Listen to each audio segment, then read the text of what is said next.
আজকে আমাদেরকে ঐক্যবদ্ধ থাকতে হবে। অনেক চেষ্টা করা হচ্ছে বাংলাদেশে বিভক্তি সৃষ্টি করবার। আমাদের পাশের দেশে ভারতবর্ষে ফ্যাসিস্ট হাসিনা আশ্রয় নিয়েছে তার লোকবল নিয়ে। সেখান থেকে সে মাঝে মাঝেই হুমকি দিচ্ছে যে তারা বাংলাদেশে আক্রমণ করবে। তা শুধু তাই নয়, এখানে রাজনীতি করার কোনো সুযোগ দেব না। শপথ দিতে হবে যে আমরা কারো কাছে কোনো মাথা নত করব না।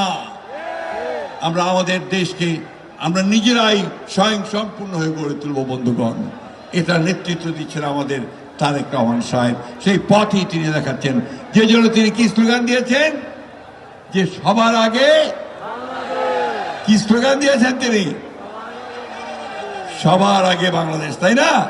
অর্থাৎ ওই বাংলাদেশকে সামনে এগিয়ে যেতে হবে। এই দায়িত্বটা কার?